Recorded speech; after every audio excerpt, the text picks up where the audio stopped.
Hello, and welcome back to another episode of Evil Kitty Music Presents.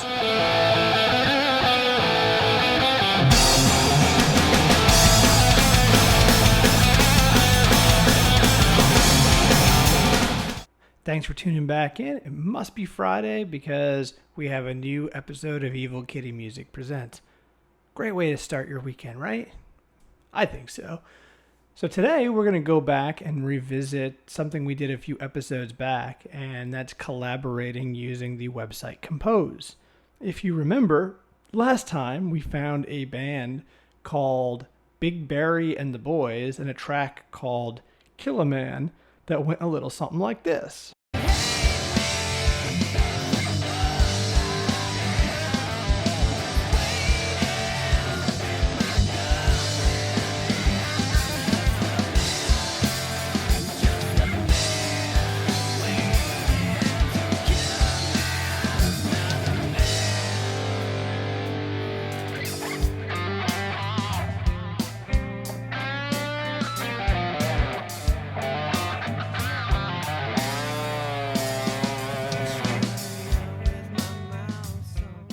So when we found that track, there was another track in that ad, I guess what you want to call it, in their post, and something called Shall I?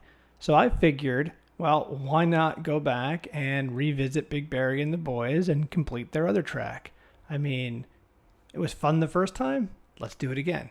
So what we're going to do is we're going to go ahead and log into Kompoz. We're going to type in the search Big Barry and the Boys. We're going to go into the track Kill a Man. Going to go into the files. You see the second track, Shall I? We're going to go ahead and download that baby. And then we're going to go ahead and open it up in our recording software. And now let's take a listen to what they gave us for Shall I? I ran into you last week, turned my head the other way. You stopped to say hello, and I thought of reasons not to stay. Shall I forget your names? So what I'm hearing in Shall I is it's basically a 4-chord bass that repeats throughout the whole thing, and that's just an A, B, E, C sharp. So it goes like this.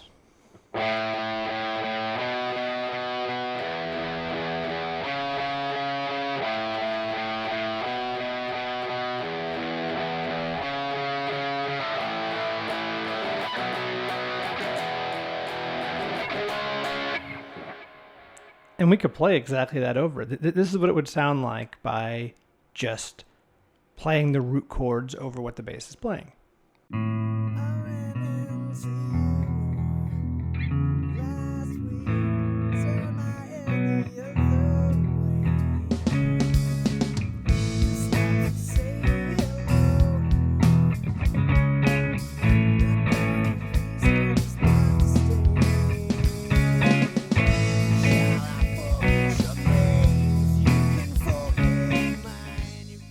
And we could do that, and I think it's got a very Weezer tone to it, and it would work, but why do that? Let's have some fun with this, right? And let's get into some music theory, because I know this is the part every one of you hates, especially my wife. Every time I get into music theory, I can see her eyes just glaze over. So let's see if we can make this a little more fun. And what I'm going to do is I'm going to introduce a piece of theory that I learned from the doctor of bass, Dr. Lou. You may know Lou as the bass player for Evil Kitty and one of my oldest and closest friends. But here's a little story maybe you didn't know, and maybe I already told this story, I'm not sure, but if I did, I apologize. We're going to tell it again. Once upon a time, Evil Kitty was a 2-guitar band, much like Judas Priest or Iron Maiden, and we were playing more heavy rock cover songs. And that second guitar player was Lou. It was Lou and I playing guitar. And we'd play songs like Metallica's Sanitarium.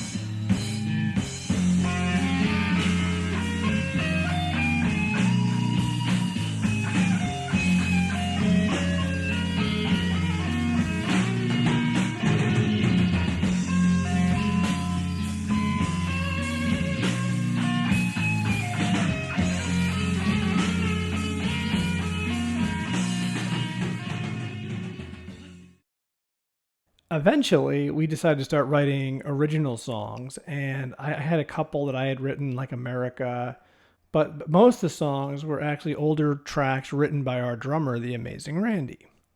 So as we learned the original songs and got better at them, we decided we wanted to record a professional demo. So we saved up some money, we went to some big swanky studio, and we laid down the tracks for what would be the original Evil Kitty demo.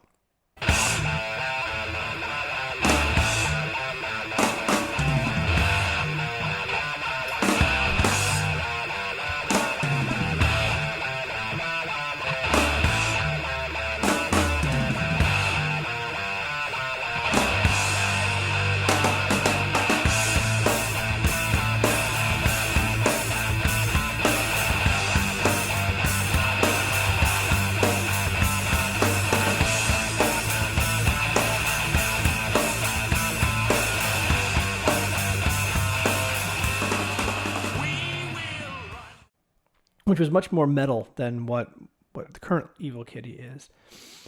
Only problem was we didn't have a bass player. So we recruited a child prodigy and my brother, Evil Ike. Ready, Ike? Kick the baby! Don't kick the baby. Unfortunately, this wasn't a great long-term solution. Since Ike was a child and we were like adults at the time, Ike is now grown up to be Kevin the Dinosaur, who we've seen collaborations with and I still play often with. But that didn't solve our problem for needing a bass. So Lou decided he was going to switch from guitar to bass to fill that void. And to this day, he's still my bass player. But when Lou moved to bass, he didn't do the typical thing most guitarists do when they learn the bass. And then just basically play root notes on a guitar and just basically follow the chord progression. Lou decided if he was going to do it, he was going to do it right. So he started to actually educate himself on bass, and what that meant was some music theory. So he did what all of us hate to do, and he actually learned the mechanics behind the music. And one day he tells me, hey, did you know that when you're ripping on some power chords, and to remind you, power chords are those two note, basically the root and the fifth of a chord, that's very metal. So that's like your...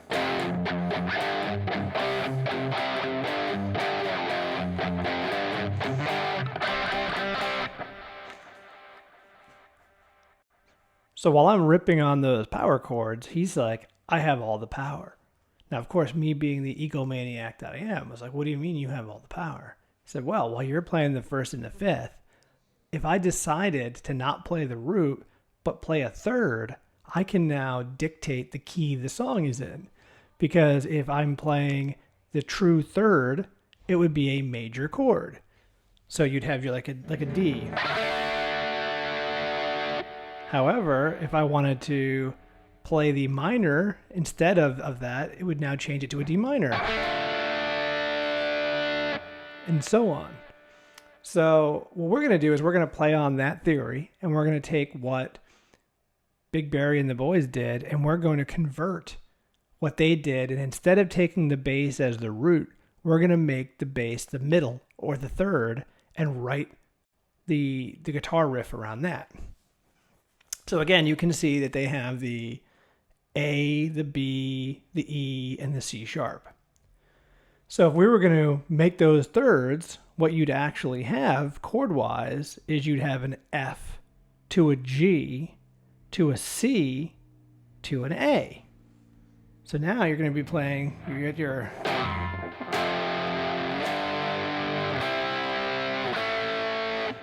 which sounds very different from...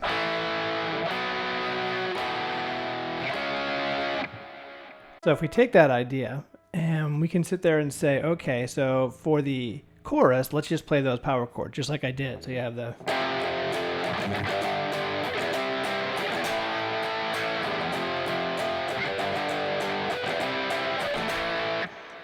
But for the verse, let's play with that a little bit.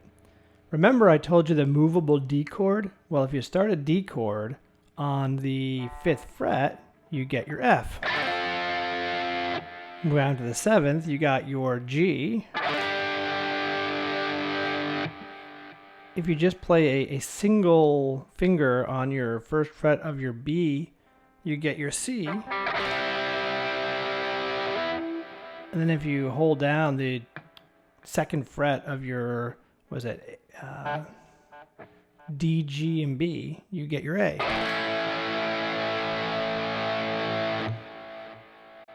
But what I'm going to do is I'm actually going to make it even easier. I'm going to simplify it even more. I'm actually not going to play that middle note because the bass already has it covered.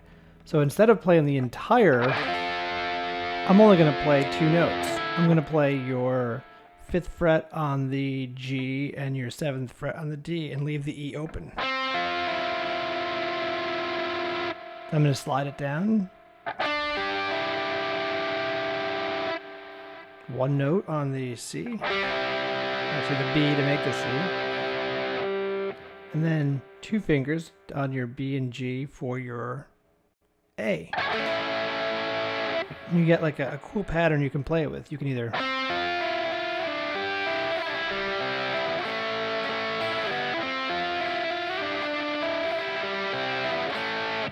or you could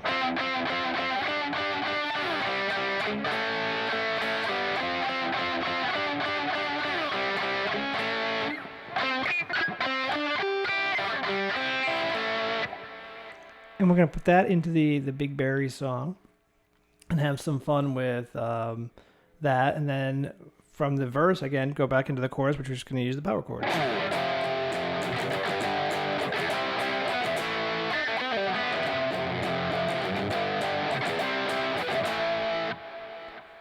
And we put it all together, and it sounds like this. I ran into you last week, turned my head the other way. Just had to say hello, and I thought of reasons not to stay.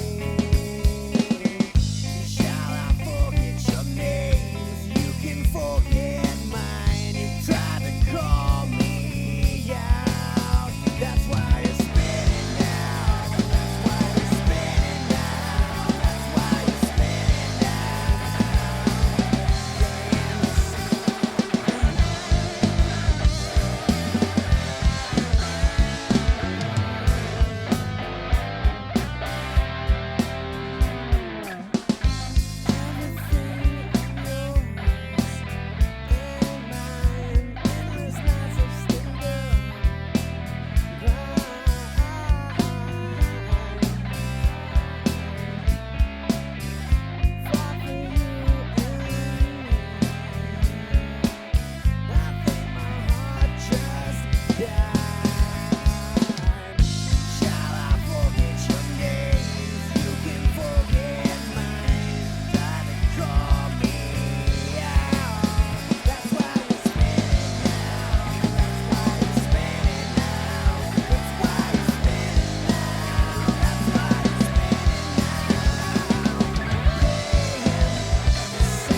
So now I'm just going to go into Kompoz and I'm going to upload that mix of the track. So if you go on to Kompoz and you look up Big Barry and the Boys, and I believe it's under Killaman, you'll find both recordings that I did here for you.